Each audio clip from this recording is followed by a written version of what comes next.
Welcome back. ਮੈਂ ਮਨਵੀਰ ਕੌਰ। ਅੱਜ ਦੀ video report ਅੱਜ ਉਹ ਟੁਕਵਾਂ ਸਮਾਂ ਹੈ ਜਦੋਂ ਆਪਾਂ ਪੰਜਾਬ ਦੀ ਖੇਤੀ ਪਾਲਿਸੀ ਦਾ ਡਰਾਫਟ ਖਰੜਾ ਜਿਹੜਾ ਪੰਜਾਬ ਸਰਕਾਰ ਨੇ ਤਿਆਰ ਕੀਤਾ ਹੈਗਾ ਤੇ ਪੰਜਾਬ ਦੀ ਖੇਤੀ ਦੀ ਅੱਜ ਦੀ ਹਕੀਕਤ ਐਂਡ ਉਹ ਖਰੜੇ ਦੇ ਵਿਚਲੇ ਜਿਹੜੇ ਉਸ ਪਾਲਿਸੀ ਦੇ ਵਿਚਲੇ ਸੁਪਨੇ ਨੇ ਪੰਜਾਬ ਸਰਕਾਰ ਦੇ ਕਿ ਖੇਤੀਬਾੜੀ ਇਹੋ ਜਿਹੀ ਹੋਣੀ ਚਾਹੀਦੀ ਹੈ, ਨਹੀਂ ਪ੍ਰੋਗਰੈਸਿਵ ਹੋਣੀ ਚਾਹੀਦੀ, ਲਾਹੇਵੰਦ ਹੋਣੀ ਚਾਹੀਦੀ ਹੈ ਤੇ at the same time Punjab ਦੀ ਮੰਡੀਆਂ ਦੀ ਹਕੀਕਤ, ਝੋਨੇ ਦੀ ਪ੍ਰੋਕਿਉਰਮੈਂਟ ਦੇ ਨਾਲ ਜੁੜੀਆਂ ਬਹੁਤ ਵਾਈਡ ਪ੍ਰੋਬਲਮਸ ਨੂੰ ਦੋਨਾਂ ਨੂੰ ਸਾਈਡ ਬਾਈ ਸਾਈਡ ਪੈਰਲਲ ਰੱਖ ਕੇ ਆਪਾਂ ਸਟੱਡੀ ਕਰੀਏ। ਕਿਉਂਕਿ ਝੋਨੇ ਦੀ ਪ੍ਰੋਕਿਉਰਮੈਂਟ ਇਸ ਵਕਤ ਜੋ ਆਪਾਂ ਦੇਖੀ ਹੈ ਇਸ ਸੀਜ਼ਨ ਦੇ ਵਿੱਚ ਹਜੇ ਵੀ ਪ੍ਰੋਕਿਉਰਮੈਂਟ ਮੁਕੰਮਲ ਨਹੀਂ ਹੋਈ ਹੈਗੀ, ਪਰ ਜਿੱਦਾਂ ਦੀ ਮਿਸਮੈਨੇਜਮੈਂਟ ਸੀਗੀ ਇਹ ਆਪਣੇ ਆਪ 'ਚ ਹਿਸਟੋਰਿਕ ਸੀਗੀ, ਕਿਉਂਕਿ ਇੱਦਾਂ ਦੀ ਆਪਾਂ ਨੂੰ ਪਿਛਾਂ ਲੇਟਲੀ ਕਿਤੇ ਵੀ ਦੇਖਣ ਨੂੰ ਨਹੀਂ ਮਿਲਦੀ ਹੈਗੀ। ਸਾਲ ਦੇ ਵਿੱਚ 2 ਫਸਲਾਂ ਦੀ ਵੱਡੇ ਲੈਵਲ 'ਤੇ ਮੰਡੀਆਂ ਦੇ ਵਿੱਚ ਆਉਂਦੀਆਂ ਨੇ, ਕਣਕ ਤੇ ਝੋਨਾ। ਰਾਬੀ ਐਂਡ ਖਾਰੀਫ ਕ੍ਰੌਪ ਦੇ ਵਿੱਚ ਇਹਨਾਂ ਦੇ ਨਾਮ ਵੰਡੇ ਹੋਏ ਨੇ ਔਰ ਇਹ ਬਹੁਤ ਸਮੂਥ ਫੰਕਸ਼ਨਿੰਗ ਜਿਹੜੀ ਆ ਆਪਾਂ ਅਕਸਰ ਦੇਖੀ ਆ, ਪਰ ਇਸ ਵਾਰੀ ਹਿਸਟੋਰਿਕ ਲੈਵਲ 'ਤੇ ਡਿਸਟਰਬੈਂਸ ਸੀਗੀ ਪ੍ਰੋਕਿਉਰਮੈਂਟ ਸਿਸਟਮ ਦੇ ਵਿੱਚ। ਇਸ ਡਿਸਟਰਬੈਂਸ ਦਾ ਸਭ ਤੋਂ ਵੱਡਾ ਨੁਕਸਾਨ ਕਿਹਨੂੰ ਹੋਇਆ, ਇਹ ਵੱਡਾ ਸਵਾਲ ਹੈਗਾ। ਅੱਜ ਸਾਡੇ ਸਾਹਮਣੇ ਜੋ ਪ੍ਰੋਬਲਮਸ ਆਈਆਂ ਨੇ, ਇਹ ਪ੍ਰੋਬਲਮ ਝੋਨੇ ਦੀ ਪ੍ਰੋਕਿਉਰਮੈਂਟ ਦੀਆਂ 1 ਅਕਤੂਬਰ ਤੋਂ ਪਹਿਲਾਂ ਹੀ ਆੜਤੀ ਐਸੋਸੀਏਸ਼ਨ, ਰਾਈਸ ਸ਼ੈਲਰਸ ਇਹਨਾਂ ਨੇ ਦੱਸਣਾ ਸ਼ੁਰੂ ਕਰ ਦਿੱਤਾ ਸੀ ਕਿ ਸਟੋਰੇਜ ਸਪੇਸ ਨਹੀਂ ਹੈਗੀ ਮਿੱਲਾਂ ਦੇ ਕੋਲ ਜਿੱਥੇ ਖਰੀਦ ਕੇ ਝੋਨੇ ਨੂੰ ਸਟੋਰ ਕਰਨਾ ਹੈ ਤੇ ਬਾਅਦ ਵਿੱਚ ਉਹਦੇ 'ਚੋਂ ਚਾਵਲ ਕੱਢ ਕੇ FCI ਜਿਹੜੀ ਆ ਅੱਗੇ ਤੋਂ ਅੱਗੇ ਮੂਵ ਕਰੇਗੀ ਉਹਨੂੰ ਪਬਲਿਕ ਡਿਸਟ੍ਰੀਬਿਊਸ਼ਨ ਸਿਸਟਮ ਦੇ ਵਿੱਚ। ਸਾਡੇ ਸਾਹਮਣੇ ਇਹ ਮੁਸੀਬਤ ਦਾ ਅੰਦਾਜ਼ਾ ਪਹਿਲਾਂ ਹੀ ਸੀਗਾ, ਪਰ ਪੰਜਾਬ ਸਰਕਾਰ ਪ੍ਰੀਪੇਅਰਡ ਨਹੀਂ ਸੀ। ਪੰਜਾਬ ਸਰਕਾਰ ਨੇ ਜੋ April May ਦੇ ਵਿੱਚ ਹੀ ਸਟੋਰੇਜ ਦੀ ਜਗ੍ਹਾ ਖਾਲੀ ਕਰਾ ਲੈਣੀ ਚਾਹੀਦੀ ਸੀ ਉਹਨੂੰ ਨਹੀਂ ਕਰਵਾਇਆ ਔਰ ਸੈਪਟੈਂਬਰ ਐਂਡ ਅਕਤੂਬਰ ਦੇ ਵਿੱਚ ਜਦੋਂ 1 ਅਕਤੂਬਰ ਤੋਂ ਝੋਨੇ ਦੀ ਪ੍ਰੋਕਿਉਰਮੈਂਟ ਸ਼ੁਰੂ ਹੋਈ, ਮੰਡੀਆਂ ਖੁੱਲੀਆਂ, ਤਾਂ ਉਸੇ ਵਕਤ ਹੀ ਐਗਰੀਕਲਚਰ ਪਾਲਿਸੀ ਦੇ ਖਰੜੇ ਦੀ ਸਿਆਹੀ ਹਜੇ ਸੁੱਕੀ ਨਹੀਂ ਸੀ ਔਰ ਪੰਜਾਬ ਸਰਕਾਰ ਅੱਗੇ ਜਿਸ ਮੁਸੀਬਤ ਦਾ ਅੰਦਾਜ਼ਾ ਵੀ ਨਹੀਂ ਸੀ ਉਹ ਵੀ ਆਣ ਖੜਾ ਹੋਇਆ। ਇਹਦੇ ਪਿੱਛੇ ਕਈ ਸਵਾਲ ਹੋ ਸਕਦੇ ਨੇ ਕਿ ਕੀ ਸਰਕਾਰ ਨੂੰ ਪਤਾ ਨਹੀਂ ਸੀ ਜਾਂ ਕੀ ਸਰਕਾਰ ਸੁੱਤੀ ਰਹੀ ਜਾਂ ਸਰਕਾਰ ਨੇ, ਪੰਜਾਬ ਦੀ ਸਰਕਾਰ ਨੇ ਕੇਂਦਰ ਦੇ ਨਾਲ ਕੋਈ ਵਾਰਤਾਲਾਪ, ਕੋਈ ਜਿਹੜਾ ਇੱਕ ਸਿਸਟਮ ਹੁੰਦਾ ਉਹ ਸੈੱਟ ਕਿਉਂ ਨਹੀਂ ਕੀਤਾ, ਮੁਲਾਕਾਤਾਂ ਕਿਉਂ ਨਹੀਂ ਕੀਤੀਆਂ। ਪਰ ਵੱਡੀ ਪ੍ਰੋਬਲਮ ਜਿਹੜੀ ਸੀ ਉਹ 3 ਪੁਆਇੰਟ 'ਤੇ ਸੀਗੀ। ਸਭ ਤੋਂ ਪਹਿਲੀ ਤਾਂ ਸਟੋਰੇਜ ਦੀ ਪੁਆਇੰਟ ਸੀ। ਦੂਸਰੇ ਪੁਆਇੰਟ ਦੇ ਉੱਤੇ ਆੜਤੀਆਂ ਨੇ ਵੱਲੋਂ ਵੀ ਇੱਕ ਤਰ੍ਹਾਂ ਦੀ ਹੜਤਾਲ, ਇਸ ਤਰ੍ਹਾਂ ਦਾ ਸਿਸਟਮ ਪੂਰਾ ਕੀਤਾ ਗਿਆ ਸੀ ਔਰ ਕਿਸਾਨਾਂ ਨੂੰ ਪਹਿਲਾਂ ਹੀ ਕਹਿ ਦਿੱਤਾ ਗਿਆ ਸੀ ਕਿ ਉਹ ਪ੍ਰੋਕਿਉਰਮੈਂਟ ਹਜੇ ਝੋਨਾ ਨਾ ਲੈ ਕੇ ਆਉਣ ਕਿਉਂਕਿ ਪ੍ਰੋਕਿਉਰਮੈਂਟ ਨਹੀਂ ਹੋਏਗੀ। ਔਰ ਤੀਸਰੀ ਰਹਿੰਦੀ ਖੁੰਦੀ ਕਸਰ ਜਿਹੜੀ ਨਿਕਲੀ ਹੈਗੀ ਇਸ ਵਾਰੀ ਝੋਨੇ ਦੀ ਪ੍ਰੋਕਿਉਰਮੈਂਟ ਦੇ ਵਿੱਚ, ਉਹ ਉਦੋਂ ਨਿਕਲੀ ਆ ਜਦੋਂ 2 ਵੱਡੀਆਂ ਖਬਰਾਂ ਆਉਂਦੀਆਂ ਨੇ। ਪਹਿਲੀ ਵੱਡੀ ਖਬਰ ਸੀ ਰਾਈਸ ਸ਼ੈਲਰਸ ਜਦੋਂ ਕਹਿੰਦੇ ਨੇ ਕਿ ਜਿਹੜੀ ਹਾਈਬ੍ਰਿਡ ਬੀਜ ਦੀ ਵੈਰਾਈਟੀ ਉਹਦਾ ਜਦੋਂ ਚਾਵਲ ਕੱਢਿਆ ਜਾਂਦਾ ਹੈ ਤੇ ਉਹਦੇ ਚਾਵਲ 'ਚ ਟੋਟਾ ਬਹੁਤ ਆਉਂਦਾ ਹੈ ਤੇ ਉਹਦੇ ਨਾਲ ਜੋ ਸਰਟੇਨ ਅਮਾਊਂਟ ਨਿਕਲਣਾ ਚਾਹੀਦਾ ਸੀ ਕੁਆਂਟਲ ਦੇ ਵਿੱਚੋਂ ਉਹ ਨਹੀਂ ਨਿਕਲ ਰਿਹਾ ਤੇ ਉਹਦਾ ਘਾਟਾ ਸ਼ੈਲਰ ਮਾਲਕਾਂ ਨੂੰ ਚੱਕਣਾ ਪੈਂਦਾ ਹੈਗਾ। ਔਰ ਦੂਸਰੀ ਖਬਰ ਜਿਹੜੀ ਆਂਦੀ ਹੈਗੀ ਆ ਉਹ ਆਂਦੀ ਹੈ ਕਿ ਪੰਜਾਬ ਵੱਲੋਂ ਜਿਹੜਾ ਚੌਲ ਪੰਜਾਬ ਤੋਂ ਗਿਆ ਕਰਨਾਟਕ, ਅਰੁਣਾਚਲ, ਹੋਰ ਸੂਬਿਆਂ ਦੇ ਵਿੱਚ ਉਹਦੇ ਸੈਂਪਲ ਫੇਲ ਹੋ ਗਏ। ਇਹਨਾਂ ਦੋਨਾਂ ਚੀਜ਼ਾਂ ਦਾ ਫਿਰ ਵਾਧੂ ਅਸਰ ਜਿਹੜਾ ਪਿਆ ਉਹ ਪਿਆ ਕਿਸਾਨੀ ਦੇ ਉੱਤੇ। ਜਦੋਂ ਕਿਸਾਨੀ ਦੀ ਫਸਲ ਦਾ ਭਾਅ ਲੱਗਣਾ ਸੀ ਉਸ ਵਕਤ ਇਹੋ ਜਿਹੀਆਂ ਖਬਰਾਂ ਨੇ ਭਾਅ ਨੂੰ ਕਾਫੀ ਥੱਲੇ ਗਿਰਾਇਆ। ਆਪਣੇ ਸਾਹਮਣੇ ਬਾਸਮਤੀ ਦਾ ਅਗਰ ਮੈਂ ਫਿਗਰ ਪੇਸ਼ ਕਰਾਂ ਤਾਂ ਬਾਸਮਤੀ ਦੀ ਖਰੀਦ MSP ਤੋਂ ਕਿਤੇ ਹੇਠਾਂ ਲੈਵਲ ਦੇ ਉੱਤੇ ਹੋਈ ਆ, ਅਲੱਗ-ਅਲੱਗ ਮੰਡੀਆਂ, ਅਲੱਗ-ਅਲੱਗ ਜਗ੍ਹਾ ਦੇ ਉੱਤੇ। ਬਾਸਮਤੀ ਜਿਹਦੇ 'ਚ ਬਹੁਤ ਐਕਸਪੋਰਟ ਪੋਟੈਂਸ਼ੀਅਲ ਹੈ, ਜਿਹਦੇ ਐਕਸਪੋਰਟ ਪੋਟੈਂਸ਼ੀਅਲ ਦੀ ਗੱਲ ਆਪਾਂ ਚੰਦ ਮਿੰਟਾਂ 'ਚ ਕਰਦੇ ਹਾਂ, ਪਰ ਬਾਸਮਤੀ ਦੀ MSP ਤੋਂ ਥੱਲੇ ਖਰੀਦ ਹੋਣੀ, ਇਹਦੇ ਨਾਲ ਇੱਕ ਤਾਂ ਕਿਸਾਨ ਨੂੰ ਸਿੱਧਾ ਘਾਟਾ ਹੈਗਾ। ਕਿੰਨਾ ਘਾਟਾ ਹੈਗਾ? ਜੇਕਰ 4000 MSP ਹੈ ਤੇ ਜੇਕਰ ਬਾਸਮਤੀ 3000 ਤੇ ਵਿਕ ਰਹੀ ਹੈ ਤਾਂ 1 ਕਿੱਲੇ ਦੇ ਵਿੱਚੋਂ 15000 ਤੋਂ 20000 ਦੇ ਦਰਮਿਆਨ ਦਾ ਘਾਟਾ ਆਪਣੇ ਸਾਹਮਣੇ ਹੈਗਾ ਆ ਹਰ ਕਿਸਾਨ ਨੂੰ, ਬਾਸਮਤੀ ਉਗਾਉਣ ਵਾਲੇ ਨੂੰ। ਇਸੇ ਤਰ੍ਹਾਂ ਝੋਨੇ ਦੇ ਵਿੱਚ ਵੀ 2 ਤਰ੍ਹਾਂ ਦੇ ਕੱਟ ਲੱਗੇ ਨੇ। ਇੱਕ ਕੱਟ ਜਿਹੜਾ ਕੱਗੇ ਨਾਲ ਘੱਟ ਪੈਂਦਾ ਹੈ ਔਰ ਇੱਕ ਕੱਕੇ ਨਾਲ ਪੈਣ ਵਾਲਾ ਕੱਟ, ਕਿਉਂਕਿ ਆੜਤੀਏ, ਸ਼ੈਲਰ ਮਾਲਕਾਂ ਨੇ ਆਪਣਾ ਘਾਟਾ ਪੂਰਾ ਕਰਨ ਲਈ ਕਿਸਾਨੀ ਤੋਂ ਕੱਟ ਲਵਾਏ, ਕੱਕੇ ਵਾਲੇ ਕੱਟ ਲਵਾਏ। ਉਹਨਾਂ ਦਾ ਵਾਧੂ ਝੋਨਾ ਜਿਹੜਾ ਆਪਣੇ ਕੋਲ ਰੱਖਿਆ, ਉਹਨਾਂ ਨੂੰ ਕਿਹਾ ਜੀ ਸਾਡੇ ਨੁਕਸਾਨ ਦੀ ਭਰਪਾਈ ਤੁਹਾਨੂੰ ਕਰਨੀ ਪਏਗੀ। ਔਰ ਇੱਕ ਕਰਪਸ਼ਨ ਦਾ ਸੈੱਟ ਸਿਸਟਮ ਜਿਹੜਾ ਇਸ ਵਾਰੀ ਨਹੀਂ ਹਰ ਵਾਰ ਇਹਨਾਂ ਮੰਡੀਆਂ ਦੇ ਵਿੱਚ ਚੱਲਦਾ ਹੈਗਾ। ਔਰ ਜਿੰਨਾ ਸਮਾਂ ਝੋਨੇ ਦੀ ਪ੍ਰੋਕਿਉਰਮੈਂਟ ਦਾ ਡਿਲੇ ਹੁੰਦਾ ਹੈ, ਜਿੰਨਾ ਕਿਸਾਨ ਨੂੰ ਮੰਡੀ 'ਚ ਬਹਿਣਾ ਪੈਂਦਾ ਹੈ, ਉਨਾ ਹੀ ਇਹ ਜਿਹੜਾ ਕੱਕੇ ਵਾਲਾ ਕੱਟ ਹੈਗਾ ਇਹ ਉਹਨਾਂ ਜ਼ਿਆਦਾ ਕਿਸਾਨੀ ਤੇ ਲੱਗਣਾ ਸ਼ੁਰੂ ਹੋ ਜਾਂਦਾ ਹੈਗਾ। ਔਰ ਪਹਿਲਾਂ ਹੀ MSP ਤੋਂ ਘੱਟ ਜਿਹੜੀ ਵਿਕਰੀ ਹੈ ਉਹਦੇ ਵਿੱਚੋਂ ਆਪਣੇ ਸਾਹਮਣੇ ਅਲੱਗ-ਅਲੱਗ ਮੰਡੀਆਂ ਤੋਂ ਇਹੋ ਜਿਹੀਆਂ ਰਿਪੋਰਟਾਂ ਆਈਆਂ ਨੇ। ਪਲੱਸ ਜਿਹੜੀ 1 ਬੋਰੀ ਵਾਧੂ ਤੇ 2 ਬੋਰੀ ਵਾਧੂ, 250 ਦਾ 200 ਦਾ ਕੱਟ ਔਰ 300 350 ਦਾ ਕੱਟ, ਤਾਂ ਕਿ ਆੜ੍ਹਤੀਏ ਤੇ ਸ਼ੈਲਰ ਮਾਲਕਾਂ ਦੇ ਜਿਹੜਾ ਉਹਨਾਂ ਦਾ ਸੋ ਕਾਲਡ ਉਹਨਾਂ ਦਾ ਕਹਿਣਾ ਕਿ ਨੁਕਸਾਨ ਹੋਇਆ ਉਹਦੀ ਭਰਪਾਈ ਕਰੇ ਕਿਸਾਨ। ਤੇ ਇਹਦਾ ਵੱਡਾ ਘਾਟਾ ਕੇਵਲ ਔਰ ਕੇਵਲ ਕਿਸਾਨੀ ਨੂੰ ਪਿਆ ਹੈਗਾ। ਉਹ ਕਿਸਾਨੀ ਜਿਹੜਾ ਪੰਜਾਬ ਦਾ ਆਪਣਾ ਡਾਕੂਮੈਂਟ ਕਹਿੰਦਾ ਹੈ ਕਿ ਕੁੱਲ ਪੰਜਾਬ ਦੀ ਜਿੰਨੀ ਵੀ ਕਿਸਾਨੀ ਹੈ ਉਹਦੇ ਚੋਂ 34% ਉਹ ਕਿਸਾਨ ਨੇ ਜਿਨ੍ਹਾਂ ਦੀ ਜ਼ਮੀਨ 5 ਏਕੜ ਤੋਂ ਘੱਟ ਹੈ, ਸਮਾਲ ਮਾਰਜੀਨਲ ਕਿਸਾਨ ਹੈ, ਜਿਨ੍ਹਾਂ ਦਾ ਪਰਿਵਾਰਾਂ ਦਾ ਨੰਬਰ ਲਗਭਗ 3.5 ਲੱਖ ਦੇ ਕਰੀਬ ਹੈ। ਸਭ ਤੋਂ ਵੱਧ ਘਾਟਾ ਉਹਨਾਂ ਕਿਸਾਨਾਂ ਨੂੰ ਪਿਆ ਜਿਨ੍ਹਾਂ ਨੂੰ MSP ਤੋਂ ਥੱਲੇ, ਜਿਨ੍ਹਾਂ ਦੀ ਫਸਲ ਵਿਕਣ ਨਾਲ ਬਹੁਤ ਪ੍ਰਭਾਵਿਤ ਹੋਏ ਔਰ ਜਿਹੜੇ ਘੱਟ ਤੇ ਕੱਟ ਲੱਗੇ ਨੇ, ਉਹਨਾਂ ਦੋਨਾਂ ਦਾ ਵੱਡਾ ਨੁਕਸਾਨ ਇਸ ਕਿਸਾਨੀ ਨੂੰ ਹੈ, ਜਿਹੜੀ 34% ਕਿਸਾਨੀ ਆਲਰੇਡੀ ਬੈਂਕਰਪਟ ਹੋਣ ਦੇ ਕਗਾਰ ਤੇ ਖੜੀ ਹੋਈ ਹੈ। ਬਹੁਤ ਵੱਡਾ ਕਰਜ਼ਾ, ਫਾਰਮ ਡੈਟ ਐਂਡ ਸੁਸਾਈਡਸ ਆਪਣੇ ਸਾਹਮਣੇ ਲਗਾਤਾਰ ਖਬਰਾਂ ਹੁੰਦੀਆਂ ਨੇ। ਚੌਲਾਂ ਦੇ ਸੈਂਪਲ ਫੇਲ ਹੋਣ ਨਾਲ ਤੇ ਹਾਈਬ੍ਰਿਡ ਬੀਜ ਦੇ ਨੁਕਸ ਹੋਣ ਕਰਕੇ ਜਿਹੜਾ ਚੌਲ ਦਾ ਟੋਟਾ ਵਧਣਾ ਹੈਗਾ ਜਾਂ ਹੋਰ ਕੁਆਲਿਟੀ ਦੇ ਜਿਹੜੇ ਇਸ਼ੂ ਆਉਂਦੇ ਨੇ, ਇਹਦੇ ਵਿੱਚ ਕੀ ਕਿਸਾਨੀ ਦਾ ਕੋਈ ਦੋਸ਼ ਹੈ? ਖਾਸ ਤੌਰ ਤੇ ਉਹ ਕਿਸਾਨੀ ਜਿਹਦੀ ਸਸਟੇਨੇਬਿਲਿਟੀ ਆ ਉਹਦੇ ਲਾਈਫ ਸਟਾਈਲ ਦੀ, ਉਹ ਮੁਸ਼ਕਿਲ ਹੋਈ ਪਈ ਆ। 5 ਏਕੜ ਤੋਂ ਘੱਟ ਦੀ ਜ਼ਮੀਨ ਹੋਣ ਕਰਕੇ ਉਨੀ ਕਮਾਈ ਨਹੀਂ ਹੈ, ਘਾਟੇ ਦੀ ਖੇਤੀ ਹੈਗੀ ਆ। ਸੋ ਕੀ ਉਹਨਾਂ ਕਿਸਾਨਾਂ ਦਾ ਕਸੂਰ ਸੀ ਕਿ ਉਹ ਜਿਹੜੇ ਬੀਜ ਨੇ, ਹਾਈਬ੍ਰਿਡ ਬੀਜ ਜਿਨ੍ਹਾਂ ਦੇ ਟੋਟਾ ਨਿਕਲਦਾ ਹੈ, ਜਿਹਦੇ ਚੋਂ ਕੁਆਲਿਟੀ ਉਹ ਨਹੀਂ ਮਿਲ ਪਾ ਰਹੀ, ਸੋ ਇਹਦੇ ਲਈ ਭੁਗਤਣਾ ਪਰ ਕਿਸਾਨੀ ਨੂੰ ਹੀ ਪੈ ਰਿਹਾ ਹੈਗਾ। ਆੜ੍ਹਤੀਏ ਤੇ ਸ਼ੈਲਰ ਮਾਲਕ, ਦੋ ਵੱਡੇ ਕਾਰੋਬਾਰੀਆਂ ਨੇ ਮਿਲ ਕੇ ਇਸ ਮੁੱਦੇ ਦੇ ਵਿੱਚ ਇੱਕ ਵੱਡਾ ਇਸ਼ੂ ਇਹਨੂੰ 1 ਅਕਤੂਬਰ ਮੰਡੀਆਂ ਖੁੱਲ੍ਹਣ ਤੋਂ ਪਹਿਲਾਂ ਹੀ ਸਾਡੇ ਸਾਹਮਣੇ ਲੈ ਆਂਦਾ ਸੀ। ਪਰ ਹੁਣ ਜਦੋਂ ਮੰਡੀਆਂ ਬੰਦ ਹੋਣ ਦਾ ਸਮਾਂ ਆ ਗਿਆ ਹੈਗਾ, ਪ੍ਰੋਕਿਉਰਮੈਂਟ ਆਲਮੋਸਟ ਹੋਣ ਦੇ ਕਗਾਰ ਤੇ ਖੜੀ ਹੈਗੀ ਆ, ਇਸ ਵਕਤ ਇਹ ਸਵਾਲ, ਇਹ ਆਬਜ਼ਰਵੇਸ਼ਨ ਦੇ ਵਿੱਚੋਂ ਪੈਦਾ ਹੋਇਆ ਸਵਾਲ ਹੈ ਮੇਰੇ ਸਾਹਮਣੇ ਕਿ ਸ਼ੈਲਰ ਮਾਲਕਾਂ ਦੀ ਹਰ ਚੀਜ਼ ਵਿਕਦੀ ਹੈਗੀ ਆ, ਉਹਨਾਂ ਦੇ ਜਿਹੜਾ ਰॉ ਮਟੀਰੀਅਲ ਆਉਂਦਾ ਹਰ ਇੱਕ ਚੀਜ਼ ਉਹਦੀ ਵਿਕਦੀ ਹੈਗੀ ਆ, ਉਹਨਾਂ ਦੀ ਮਿੱਟੀ ਵੀ ਵਿਕਦੀ ਹੈਗੀ ਆ, ਆੜ੍ਹਤੀਆਂ ਦਾ ਚੂਨਾ ਲਾਇਆ ਵੀ ਵਿਕਦਾ ਹੈਗਾ, ਅੱਗੇ ਤੋਂ ਅੱਗੇ ਬਹੁਤ ਪ੍ਰੋਫਿਟ ਤੇ ਕੰਮ ਚੱਲਦਾ ਹੈਗਾ।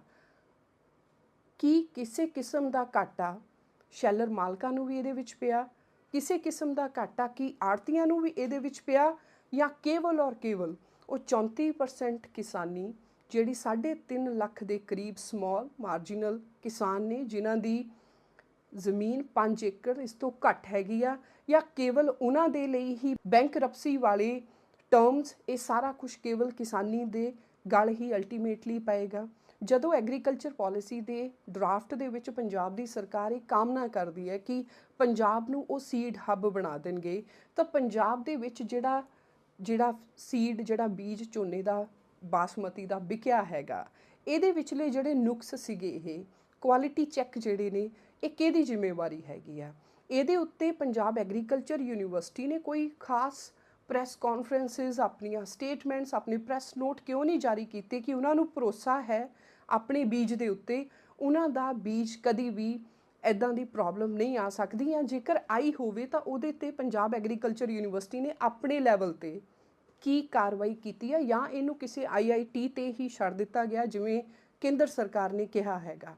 ਸੋ ਐਗਰੀਕਲਚਰ ਪਾਲਿਸੀ ਦਾ ਡ੍ਰੀਮ ਜਿਹੜਾ ਪੰਜਾਬ ਨੂੰ ਬੀਜ ਹੱਬ ਬਣਾਉਣਾ ਹੈ, ਹਜੇ ਲਾਗੂ ਹੋਏਗੀ ਪਾਲਿਸੀ, ਉਸ ਤੋਂ ਬਾਅਦ ਦੀਆਂ ਗੱਲਾਂ ਨੇ। ਪਰ ਅੱਜ ਦੀ ਹਕੀਕਤ ਦੇ ਵਿੱਚ ਜਿੰਨਾ ਕੁ ਵੀ ਬੀਜ ਐਗਰੀਕਲਚਰ ਯੂਨੀਵਰਸਿਟੀ ਦਾ ਹੈਗਾ ਆਪਣੇ ਸਾਹਮਣੇ, ਉਹਦੇ ਵਿੱਚ ਜਿਹੜੇ ਡਾਊਟ ਆ ਰਹੇ ਨੇ, ਡਾਊਟ ਪੈਦਾ ਕੀਤੇ ਜਾ ਰਹੇ ਨੇ ਅਲੱਗ-ਅਲੱਗ ਰਿਪੋਰਟਸ ਦੇ ਥਰੂ, ਉਹਨੂੰ ਵੀ ਕਦੀ ਪੰਜਾਬ ਐਗਰੀਕਲਚਰ ਯੂਨੀਵਰਸਿਟੀ ਨੇ ਡਿਫੈਂਡ ਨਹੀਂ ਕੀਤਾ ਆਪਣੇ ਸਾਹਮਣੇ।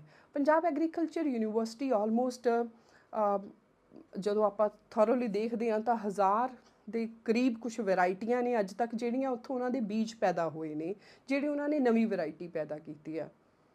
ਵੱਡਾ ਸਵਾਲ ਇੱਥੇ ਇਹ ਵੀ ਹੈ, ਇਹ ਦੇਖਣਾ ਬਣਦਾ ਆਪਣਾ ਆਲੇ ਦੁਆਲੇ ਕਿ ਆਪਣੇ ਖੇਤਾਂ ਦੇ ਵਿੱਚ ਪੰਜਾਬ ਐਗਰੀਕਲਚਰ ਯੂਨੀਵਰਸਿਟੀ ਦੇ ਪੈਦਾ ਕੀਤੇ ਹੋਏ ਇਹ 1000 ਤੋਂ ਵੱਧ ਵੈਰਾਈਟੀਆਂ 'ਚੋਂ ਕਿੰਨੀਆਂ ਕੁ ਨੇ ਜਿਹੜੀਆਂ ਅੱਜ ਸਿਗਨੀਫੀਕੈਂਟਲੀ ਸਾਡੇ ਸਾਹਮਣੇ ਬੀਜੀਆਂ ਜਾ ਰਹੀਆਂ ਨੇ? ਆਪਾਂ ਨੂੰ ਨਿਰਾਸ਼ਤਾ ਹੋਏਗੀ ਜਦੋਂ ਆਪਾਂ ਇਸ ਟੌਪਿਕ ਦੇ ਵਿੱਚ ਹੋਰ ਡੂੰਘਾ ਵੜਾਂਗੇ। ਪਰ ਅੱਜ ਆਪਾਂ ਕਿਸਾਨੀ ਦੀ ਇੱਕ ਹੋਰ ਪ੍ਰੋਬਲਮ ਦੀ ਗੱਲ ਕਰਦੇ ਹਾਂ ਕਿ ਪਰਾਲੀ ਦੇ ਮੁੱਦੇ 'ਤੇ ਵੀ ਵੱਡੇ ਫਾਈਨ, ਵੱਡੀਆਂ ਜਿਹੜੀਆਂ ਰਕਮਾਂ ਨੇ ਉਹ ਕਿਸਾਨੀ ਨੂੰ ਭਰਨੀਆਂ ਪੈ ਰਹੀਆਂ ਨੇ। ਜਿਵੇਂ ਕਿ ਸੁਪਰੀਮ ਕੋਰਟ ਦੇ ਵਿੱਚ ਕੇਸ ਚੱਲ ਰਿਹਾ ਤਾਂ ਸਾਡੇ ਸਾਹਮਣੇ ਡਾਟਾ ਆਉਂਦਾ ਹੈ ਕਿ 60 ਲੱਖ ਦੇ ਫਾਈਨ ਕਿਸਾਨਾਂ ਤੋਂ ਵਸੂਲੇ ਗਏ ਨੇ ਜਿਨ੍ਹਾਂ ਨੇ ਪਰਾਲੀ ਨੂੰ ਅੱਗ ਲਾਈ ਸੀ। 2290 ਦੇ ਅਰਾਊਂਡ ਕਿਸਾਨਾਂ ਤੇ ਫਾਈਨ ਲਾਇਆ ਗਿਆ। 2500 ਰੁਪਈਆ ਪਰ ਕਿਸਾਨ ਤੇ ਫਾਈਨ ਲੱਗਦਾ ਹੈਗਾ, ਜਿਹੜਾ ਹੁਣ ਸੁਪਰੀਮ ਕੋਰਟ ਨੇ ਵਧਾ ਕੇ 5000, 10000 ਐਂਡ 30000 ਤੱਕ ਵੀ ਅਲੱਗ-ਅਲੱਗ ਸੈਗਮੈਂਟਾਂ ਦੇ ਵਿੱਚ ਸੁਪਰੀਮ ਕੋਰਟ ਦੇ ਵਿੱਚ ਜੋ ਕੇਸ ਚੱਲ ਰਿਹਾ ਹੈਗਾ, ਸੁਣਵਾਈ ਚੱਲ ਰਹੀ ਹੈ, ਉਸ ਤੋਂ ਬਾਅਦ ਕੇਂਦਰ ਸਰਕਾਰ ਨੇ ਇਹ ਜਿਹੜਾ ਪਰਾਲੀ ਦਾ ਫਾਈਨ ਹੈ ਇਹਨੂੰ ਕਾਫੀ ਵੱਡਾ ਵਧਾ ਦਿੱਤਾ ਹੈ। ਸੋ ਇਹ ਬੋਝ ਕਿਹਦੇ ਤੇ ਆਏਗਾ? ਸੈਲਰ ਮਾਲਕਾਂ ਦੀ।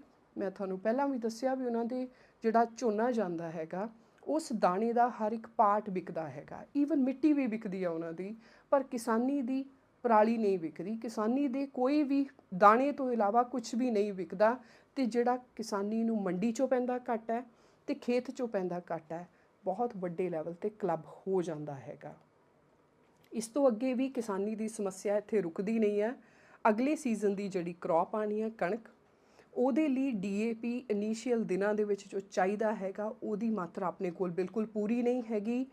ਇਹ ਇੱਕ ਬਹੁਤ ਵੱਡਾ ਕ੍ਰਾਈਸਿਸ ਆ। ਇਹਦੇ ਵਿੱਚ ਕੇਂਦਰ ਸਰਕਾਰ ਦੀ ਪ੍ਰੀਪੇਅਰਡਨੈਸ ਸਮੇਂ ਤੋਂ ਪਹਿਲਾਂ ਹੋਣੀ ਚਾਹੀਦੀ ਸੀ ਜੀਓਪੋਲੀਟੀਕਲ ਸਿਨੈਰੀਓਜ਼ ਦੇ ਵਿੱਚੋਂ, ਪਰ DAP ਦੀ ਸ਼ਾਰਟੇਜ ਵੱਡੇ ਲੈਵਲ ਤੇ ਆ। ਕਣਕ ਦਾ ਬੀਜ ਵੀ, ਸਰਟੀਫਾਈਡ ਬੀਜ ਵੀ ਬਹੁਤੀ ਕਿਸਾਨੀ ਨਹੀਂ ਖਰੀਦਦੀ ਹੈਗੀ, ਉਹਨਾਂ ਨੇ ਆਪਣਾ ਪੁਰਾਣਾ ਹੀ ਸੰਭਿਆ ਹੁੰਦਾ।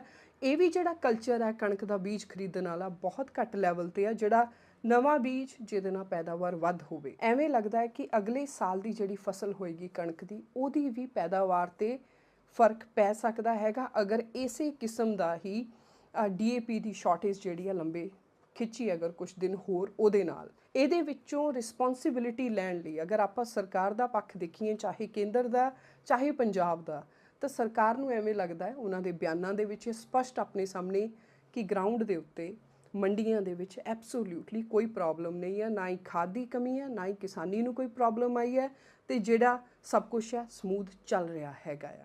ਛੋਟੀ ਕਿਸਾਨੀ ਸਭ ਤੋਂ ਵਲਨਰੇਬਲ ਪੋਜੀਸ਼ਨ ਦੇ ਵਿੱਚ ਹੈਗੀ ਆ, ਔਰ ਅਲਟੀਮੇਟਲੀ ਜੋ ਵੀ ਇਹ ਮਿਸਮੈਨੇਜਮੈਂਟ ਦੀ ਸਿੱਟੇ ਨੇ ਉਹ ਛੋਟੀ ਕਿਸਾਨੀ ਨੂੰ ਹੀ ਫੇਸ ਕਰਨੇ ਪੈ ਰਹੇ ਨੇ। ਮੈਂ ਦੁਬਾਰਾ ਇਹ ਗੱਲ ਕਹਿੰਦੀ ਹਾਂ ਕਿ ਮਿਲਰਸ ਨੂੰ, ਆੜ੍ਹਤੀਆਂ ਨੂੰ ਕਿੰਨਾ ਕੁ ਘਾਟਾ ਪਿਆ, ਕਿੰਨੀ ਕੁ ਬੈਂਕਰਪਸੀ ਦੇ ਨੇੜੇ ਗਏ ਨੇ, ਕਿੰਨੇ ਕੁ ਕਰਜ਼ੇ 'ਚ ਡੁੱਬੇ ਨੇ। ਇਹ ਛੋਟੀ ਕਿਸਾਨੀ ਨਾਲ ਜਦੋਂ ਆਪਾਂ ਕੰਪੇਅਰ ਕਰਦੇ ਹੈਗੇ ਆ ਤਾਂ ਫਿਰ ਤਰਸਯੋਗ ਹਾਲਤ ਦੇ ਵਿੱਚ ਆਪਾਂ ਨੂੰ ਸਮਾਜਿਕ ਪੱਧਰ ਤੇ ਛੋਟੀ ਕਿਸਾਨੀ ਨਜ਼ਰ ਆਉਂਦੀ ਹੈਗੀ ਆ। ਮੋਰਓਵਰ ਝੋਨਾ ਤੇ ਬਾਸਮਤੀ ਦਾ ਐਕਸਪੋਰਟ ਪੋਟੈਂਸ਼ੀਅਲ ਜਦੋਂ ਆਪਾਂ ਇੰਡੀਆ ਦਾ ਦੇਖਦੇ ਹਾਂ ਤਾਂ ਬਹੁਤ ਵੱਡਾ ਹੈ। ਇੰਡੀਆ ਦਾ ਵੈਸੇ ਐਕਸਪੋਰਟ ਪੋਰਟਫੋਲੀਓ ਕੋਈ ਜ਼ਿਆਦਾ ਉਹਦੇ ਵਿੱਚ ਆਈਟਮਸ ਨਹੀਂ ਹੈਗੀਆਂ, ਪਰ ਸਭ ਤੋਂ ਵੱਡਾ ਇੱਕ ਸ਼ੇਅਰ ਜਿਹੜਾ ਹੈਗਾ ਉਹ ਚੌਲ ਦਾ ਹੈਗਾ। ਉਹ ਚੌਲ ਦੋਨੋਂ ਕਿਸਮ ਦਾ, ਝੋਨਾ ਨੋਰਮਲ ਚਾਵਲ ਤੇ ਬਾਸਮਤੀ ਚਾਵਲ। ਜਦੋਂ ਆਪਾਂ ਪਿਛਲੇ ਸਾਲ ਦਾ 2023-24 ਦਾ ਹੀ ਝੋਨੇ ਦੀ ਐਕਸਪੋਰਟ ਤੇ ਨਜ਼ਰ ਮਾਰਦੇ ਹਾਂ ਤਾਂ ਆਪਾਂ ਨੂੰ ਪਤਾ ਲੱਗਦਾ ਹੈ ਕਿ 16 ਮਿਲੀਅਨ ਟਨ ਝੋਨਾ ਤੇ ਬਾਸਮਤੀ ਦੋਨੋਂ ਮਿਲਾ ਕੇ ਭਾਰਤ ਦੇ ਵਿੱਚੋਂ ਬਾਕੀ ਮੁਲਕਾਂ ਨੂੰ ਜਿਹੜੀ ਆ ਐਕਸਪੋਰਟ ਹੋਈ ਹੈਗੀ ਆ। ਔਰ ਕਿੰਨੇ ਦਾ ਕਾਰੋਬਾਰ ਹੈ? ਕੱਲੀ ਬਾਸਮਤੀ 5.5 ਬਿਲੀਅਨ ਡਾਲਰਸ ਦੇ ਵਿੱਚ, ਔਰ ਜੇ ਕੱਲਾ ਝੋਨਾ ਆਪਾਂ ਦੇਖੀਏ ਤਾਂ 4.8 ਬਿਲੀਅਨ ਡਾਲਰਸ ਦੇ ਵਿੱਚ ਇਹ ਪੂਰਾ ਕਾਰੋਬਾਰ ਚੱਲਿਆ। ਪਰ ਕੀ ਇਹਦਾ ਫਾਇਦਾ ਕਿਸਾਨੀ ਨੂੰ ਮਿਲਿਆ? ਤਾਂ ਇਹਦਾ ਜਵਾਬ ਬਿਲਕੁਲ ਨਾ ਦੇ ਵਿੱਚ ਆ ਕਿ ਕਿਸਾਨੀ ਨੂੰ ਜਿਹੜੀ ਉਹਨਾਂ ਦੀ ਸੇਲ ਸੀ ਇਸ ਵਾਰ ਵੀ ਆਪਣੇ ਸਾਹਮਣੇ ਹੈਗਾ ਕਿ MSP ਤੋਂ ਇੰਨੀ ਹੇਠਾਂ ਹੋ ਰਹੀ ਹੈਗੀ ਆ। ਜਿਹੜੇ ਵੱਡੇ ਮਾਰਕੀਟ ਪਲੇਅਰਸ ਆ ਮੇ ਬੀ ਉਹਦੇ ਤੱਕ ਹੀ ਪ੍ਰੋਫਿਟ ਸੀਮਿਤ ਰਹਿ ਜਾਂਦਾ ਹੈ, ਜਾਂ ਫਿਰ ਜਿਹੜੀ ਐਗਰੀਕਲਚਰ ਪਾਲਿਸੀ ਆ ਪੰਜਾਬ ਦੀ ਉਹਦੇ ਹਸੀਨ ਸੁਪਨਿਆਂ ਦੇ ਵਿੱਚ ਹੀ ਇਹ ਲਿਮਿਟ ਹੋ ਕੇ ਰਹਿ ਜਾਂਦਾ ਹੈਗਾ।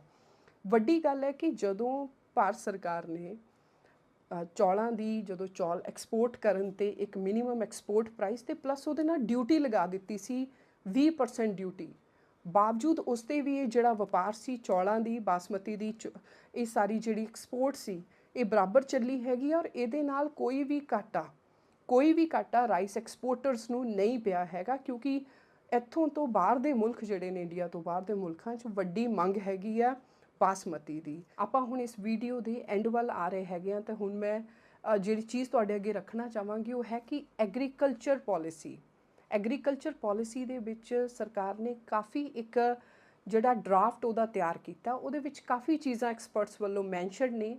ਉਹਦੇ ਵਿੱਚ ਇਹ ਵੀ ਚੀਜ਼ ਹੈ ਕਿ 1000 ਕਰੋੜ ਦਾ ਇੱਕ ਫੰਡ ਰੱਖਿਆ ਜਾਏਗਾ ਖੇਤੀ ਦੇ ਲਈ। ਉਹਦੇ ਵਿੱਚ ਕਈ ਕਿਸਮ ਦੇ ਇੰਸਟੀਟਿਊਸ਼ਨ ਖੋਲ੍ਹਣ ਦੀ ਮੰਗ ਹੈਗੀ ਆ। ਜਿਹੜੀ ਨੀਤੀ ਆ ਉਹ ਦਿੱਤੀ ਗਈ ਹੈ ਕਿ ਖੇਤੀ ਨੂੰ ਵਧੀਆ ਕਰਨ ਦੇ ਲਈ ਅਲੱਗ-ਅਲੱਗ ਅਦਾਰੇ ਜਿਹੜੇ ਆ ਹੋਰ ਬਣਾਏ ਜਾਣਗੇ। ਪੰਜਾਬ ਐਗਰੀਕਲਚਰ ਯੂਨੀਵਰਸਿਟੀ ਤੇ ਬਹੁਤ ਜ਼ਿਆਦਾ ਡਿਪੈਂਡੈਂਸੀ ਜਿਹੜੀ ਹੈ ਇਸ ਪਾਲਿਸੀ ਦੇ ਵਿੱਚ ਰੱਖੀ ਗਈ ਹੈਗੀ ਆ। ਪਰ ਕੀ ਪੰਜਾਬ ਦੀ ਸਰਕਾਰ ਜਿਹੜੀ ਇਨੀਸ਼ੀਅਲ ਇਨਵੈਸਟਮੈਂਟ ਹੈ, ਜਿਹੜੀ ਪੰਜਾਬ ਦੀ ਸਰਕਾਰ 4 ਲੱਖ ਕਰੋੜ ਦੇ ਕਰਜ਼ੇ ਦੇ ਵਿੱਚ ਹੈਗੀ, ਆਪਾਂ ਸਾਰੇ ਕਰਜ਼ਿਆਂ ਨੂੰ ਦੇਖੀਏ ਤਾਂ ਸ਼ਾਇਦ ਇਹਦਾ ਨੰਬਰ ਇਸ ਤੋਂ ਵੀ ਅੱਗੇ ਵੱਧ ਜਾਏਗਾ। ਕਿ ਇਹ ਸਰਕਾਰ ਐਗਰੀਕਲਚਰ ਪਾਲਿਸੀ ਜਿਹੜਾ ਖਰੜਾ ਆ ਉਹਨਾਂ ਦਾ ਡਰਾਫਟ ਹੈ, ਉਹਨੂੰ ਕਦੀ ਜ਼ਮੀਨ ਦੇ ਉੱਤੇ ਉਤਾਰ ਪਾਏਗੀ, ਕਦੀ ਉਹਨੂੰ ਲਾਗੂ ਕਰਨ ਦੀ ਕਪੈਸਿਟੀ ਦੇ ਵਿੱਚ ਐਂਡ ਉਹ ਪੋਲੀਟੀਕਲ ਵਿਲ ਦੇ ਵਿੱਚ ਆ ਪਾਏਗੀ ਕਿ ਉਸ ਪਾਲਿਸੀ ਨੂੰ ਲਾਗੂ ਕਰਕੇ ਵੇਖਿਆ ਜਾਵੇ ਕੀ ਨਤੀਜੇ ਆ ਰਹੇ ਨੇ। ਪੰਜਾਬ ਦੀ ਸਰਕਾਰ ਨੇ ਮੂੰਗੀ ਨੂੰ ਲੈ ਕੇ ਵੀ ਇੱਕ ਪਾਲਿਸੀ ਲਾਈ ਸੀਗੀ, ਜਸਟ 2 ਸਾਲ ਪਹਿਲਾਂ ਸ਼ੁਰੂ ਕੀਤੀ ਸੀ ਕਿ ਡਾਇਵਰਸੀਫਿਕੇਸ਼ਨ ਦੇ ਨਾਮ ਤੇ ਝੋਨੇ ਦੇ ਚੱਕਰ 'ਚੋਂ ਕਿਸਾਨੀ ਨੂੰ ਕੱਢਣ ਲਈ ਮੂੰਗੀ ਦੀ ਦਾਲ ਬਿਜਵਾਈ ਸੀ। ਉਹ ਇੱਕ ਪਾਇਲਟ ਪ੍ਰੋਜੈਕਟ ਸੀ ਪੰਜਾਬ ਸਰਕਾਰ ਦਾ। ਇਸ ਪ੍ਰੋਜੈਕਟ ਦੇ ਵਿੱਚ ਕਈ ਕਿਸਮ ਦੀਆਂ ਪ੍ਰੋਬਲਮਾਂ ਖੇਤੀ ਮਹਿਕਮੇ ਨੂੰ ਫੇਸ ਕਰਨੀਆਂ ਪਈਆਂ ਹੈਗੀਆਂ ਔਰ ਅਲਟੀਮੇਟਲੀ ਇਹ ਜਿਹੜੀ ਮੂੰਗੀ ਲਾਉਣ ਵਾਲੀ ਡਾਇਵਰਸੀਫਿਕੇਸ਼ਨ ਦੇ ਨਾਮ ਤੇ ਇਹ ਜਿਹੜੀ ਸਕੀਮ ਸੀ, ਇਹਨੂੰ ਬੰਦ ਕਰਨਾ ਪਿਆ ਹੈਗਾ। ਅਗਰ ਆਪਾਂ ਸਰਕਾਰ ਦਾ ਐਟੀਟਿਊਡ ਦੇਖੀਏ ਵੀ, ਅਗਰ I don't blame government of Punjab ਕਿ ਉਹਨਾਂ ਦੀ ਮੂੰਗੀ ਵਾਲਾ ਪ੍ਰੋਜੈਕਟ ਫੇਲ ਹੋਇਆ ਹੈਗਾ। ਇਹ ਫੇਲ ਚੀਜ਼ਾਂ ਹੁੰਦੀਆਂ ਨੇ, ਪਰ ਇਹਦੇ ਪਿਛਲੇ ਕਾਰਨਾਂ ਨੂੰ ਸਟੱਡੀ ਕਰਨਾ ਕਿ ਉਹਦੇ ਵਿੱਚ ਕੁਆਲਿਟੀ ਦੀ ਪ੍ਰੋਬਲਮ ਸੀ ਜਾਂ ਉਹਦੀ ਮਾਰਕੀਟਿੰਗ ਦਾ ਨੈਟਵਰਕ ਨਹੀਂ ਸੀ ਜਾਂ ਬੀਜ ਦੀ ਦਿੱਕਤ ਸੀ, ਕੀ ਕਾਰਨ ਸੀਗੇ, ਉਹ ਕਦੀ ਵੀ ਕਿਸਾਨਾਂ ਦੇ ਅੱਗੇ ਸਾਡੇ ਸਾਹਮਣੇ ਕਿਤੇ ਵੀ ਰੱਖੇ ਨਹੀਂ ਗਏ ਹੈਗੇ। ਉਹ ਫੇਲ ਹੋ ਗਿਆ ਪ੍ਰੋਜੈਕਟ, ਪਾਇਲਟ ਪ੍ਰੋਜੈਕਟ, ਤੇ ਉਹਨੂੰ ਖਤਮ ਕਰਕੇ ਰੱਖ ਦਿੱਤਾ ਗਿਆ ਹੈਗਾ। ਉਹਦੇ ਪਿਛਲੀਆਂ ਫਾਲਟ ਲਾਈਨਸ ਕੀ ਸੀਗੀਆਂ ਉਹ ਸਾਡੇ ਸਾਹਮਣੇ ਬਿਲਕੁਲ ਵੀ ਪੰਜਾਬ ਸਰਕਾਰ ਨੇ ਰੱਖਣੀਆਂ ਕਦੀ ਵੀ ਮੁਨਾਸਿਬ ਨਹੀਂ ਸਮਝੀਆਂ ਹੈਗੀਆਂ। ਇਸੇ ਤਰ੍ਹਾਂ ਹੁਣ ਐਗਰੀਕਲਚਰ ਪਾਲਿਸੀ ਹੈ, ਇਸ ਤੋਂ ਪਹਿਲੀਆਂ ਵੀ ਐਗਰੀਕਲਚਰ ਪਾਲਿਸੀ ਸਾਡੇ ਸਾਹਮਣੇ ਸੀਗੀਆਂ। ਜਿਵੇਂ ਅੱਜ ਆਪਾਂ ਬਾਸਮਤੀ ਦੇ ਮੁੱਲ ਦੀ ਗੱਲ ਕਰ ਰਹੇ ਹਾਂ ਕਿ MSP ਤੋਂ ਬਹੁਤ ਹੇਠਾਂ ਵਿਕ ਰਿਹਾ ਹੈਗਾ, ਤਾਂ ਇਹ ਜਿਹੜੀ ਸਰਕਾਰ ਦੀ ਪੰਜਾਬ ਸਰਕਾਰ ਦਾ ਡਰਾਫਟ ਹੈਗਾ ਐਗਰੀਕਲਚਰ ਪਾਲਿਸੀ ਦਾ, ਇਹ ਗੱਲ ਕਰਦਾ ਹੈ ਕਿ ਜਿਹੜਾ ਮਾਰਕਫੈਡ ਹੈ ਉਹਨੂੰ ਜ਼ਿੰਮੇਵਾਰੀ ਦਿੱਤੀ ਜਾਏਗੀ ਕਿ ਉਹ ਜਿਹੜੀ ਪ੍ਰਾਈਸ ਸਟੇਬਲਾਈਜੇਸ਼ਨ ਹੈ ਬਾਸਮਤੀ ਦੀ ਉਹਨੂੰ ਮੇਨਟੇਨ ਰੱਖੇ। ਤੇ ਪੰਜਾਬ ਸਰਕਾਰ ਨੇ ਟਾਰਗੇਟ ਰੱਖਿਆ ਹੈ ਕਿ ਜਿਹੜਾ ਝੋਨਾ ਹੈਗਾ, ਝੋਨੇ ਨੂੰ ਪੰਜਾਬ ਦੇ ਵਿੱਚੋਂ ਹੌਲੀ-ਹੌਲੀ ਘਟਾਉਣਾ ਹੈਗਾ ਔਰ ਅਲਟੀਮੇਟਲੀ ਪਹਿਲਾਂ 5 ਲੱਖ ਹੈਕਟੇਅਰ, ਉਸ ਤੋਂ ਬਾਅਦ 10 ਲੱਖ ਹੈਕਟੇਅਰ ਰਕਬਾ ਘਟਾ ਕੇ ਉੱਥੇ ਹੋਰ ਫਸਲਾਂ ਤੇ ਖਾਸ ਤੌਰ ਤੇ ਬਾਸਮਤੀ ਨੂੰ ਉਤਸ਼ਾਹਿਤ ਕਰਨਾ, ਕਿਉਂਕਿ ਘੱਟ ਪਾਣੀ ਲੈਂਦੀ ਹੈਗੀ ਔਰ ਬਹੁਤ ਛੋਟੀ ਟਰਮ ਦੇ ਵਿੱਚ ਹੋ ਜਾਂਦੀ ਔਰ ਇਹਦਾ ਐਕਸਪੋਰਟ ਪੋਟੈਂਸ਼ੀਅਲ ਹੈ, ਮੁੱਲ ਹੈਗਾ, ਕਈ ਪਲੱਸ ਪੁਆਇੰਟ ਹੈਗੇ ਨੇ। ਪਰ ਕੀ ਪੰਜਾਬ ਸਰਕਾਰ ਦੀ ਐਗਰੀ ਪਾਲਿਸੀ ਦਾ ਡਰਾਫਟ ਬਾਕੀ ਪਾਲਿਸੀਆਂ ਵਾਂਗੂ ਹੀ ਕੇਵਲ ਔਰ ਕੇਵਲ 1986 ਤੋਂ ਸਰਦਾਰਾ ਸਿੰਘ ਜੌਹਲ ਦੀ ਕਮੇਟੀ ਤੋਂ ਰਿਪੋਰਟ ਤੋਂ ਸ਼ੁਰੂ ਕਰ ਲਈਏ, ਜਦੋਂ ਡਾਇਵਰਸੀਫਿਕੇਸ਼ਨ ਟਰਮ ਪੰਜਾਬ ਦੇ ਕਾਗਜ਼ਾਂ ਦੇ ਵਿੱਚ ਉਦੋਂ ਦਾ ਚੱਲਦਾ ਹੈਗਾ, ਕਿ ਇਹ ਵੀ ਜਿਹੜੀ ਅੱਜ ਦੀ ਖੇਤੀਬਾੜੀ ਪਾਲਿਸੀ ਹੈ ਕਿ ਇਹ ਵੀ ਕੇਵਲ ਟੇਬਲਾਂ ਤੇ ਪਈ ਰਹਿ ਜਾਏਗੀ, ਕਿ ਇਹ ਵੀ ਕੇਵਲ ਔਰ ਕੇਵਲ ਇੱਕ ਖਰੜਾ ਹੀ ਰਹਿ ਜਾਏਗੀ। ਇਹ ਕੰਪਲੀਟਲੀ ਪੰਜਾਬ ਦੀ ਸਰਕਾਰ ਐਂਡ ਪੋਲੀਟੀਕਲ ਬੋਥ ਬਿਊਰੋਕ੍ਰੈਟਿਕ ਦੋਨਾਂ ਦੀ ਆਪਣੀ ਪੋਲੀਟੀਕਲ ਵਿਲ ਹੋ ਗਈ, ਉਹਨਾਂ ਦੀ ਆਪਣੀ ਇੱਛਾ ਸ਼ਕਤੀ ਹੋ ਗਈ, ਉਹਨਾਂ ਦੀ ਐਡਮਿਨਿਸਟ੍ਰੇਟਿਵ ਰਿਫਾਰਮ ਕਰਨੀ, ਖੇਤੀ ਸੈਕਟਰ ਦੇ ਵਿੱਚ ਸਟਰਕਚਰਲ ਰਿਫਾਰਮ ਕਰਨੇ, ਇਹ ਸਾਰੀ ਇੱਛਾ ਸ਼ਕਤੀ ਹੋ ਗਈ। ਸੋ ਇਹ ਡਿਪੈਂਡ ਕਰਦਾ ਪਿਓਰਲੀ ਪੰਜਾਬ ਸਰਕਾਰ ਦੀ ਡਿਸਕ੍ਰੀਸ਼ਨਰੀ ਪਾਵਰਸ ਦੇ ਉੱਤੇ ਕਿ ਇਹ ਜਿਹੜੀਆਂ ਨੀਤੀਆਂ ਨੇ ਖੇਤੀਬਾੜੀ ਦੀਆਂ, ਇਹਨਾਂ ਨੂੰ ਲਾਗੂ ਕਰਕੇ ਵੇਖਣਾ ਹੈ ਜਾਂ ਨਹੀਂ ਵੇਖਣਾ ਹੈਗਾ। ਪਰ ਅੱਜ ਦੀ ਇਹ ਵੀਡੀਓ ਇਹਨੂੰ ਮੈਂ ਇੱਥੇ ਸਮਾਪਤ ਕਰਾਂਗੀ ਕਿ ਜੋ ਐਗਰੀਕਲਚਰ ਪਾਲਿਸੀ ਦੇ ਵਾਅਦੇ ਨੇ ਉਹ ਕੇਵਲ ਪੇਪਰ ਦੇ ਉੱਤੇ ਲਿਖੇ ਹੋਏ ਵਾਅਦੇ ਨੇ, ਪਰ on the ground in reality ਜਿਹੜੀ ਖੇਤੀ ਹੈ, ਜਿਹੜਾ ਕਿਸਾਨ ਹੈ, ਉਹ ਪਿਸ ਰਿਹਾ ਹੈਗਾ, ਜਿਹਦੇ ਵਿੱਚ ਉਹਨੂੰ ਵੱਡੀ ਮਾਰ ਪੈ ਰਹੀ ਹੈ। ਤੇ ਸਭ ਤੋਂ ਵੱਡੀ ਮਾਰ ਜੋ 5 ਏਕੜ ਤੋਂ ਛੋਟਾ ਕਿਸਾਨ ਹੈ ਉਹਨੂੰ ਝੱਲਣੀ ਪੈ ਰਹੀ ਹੈਗੀ ਆ। Thank you so much for watching.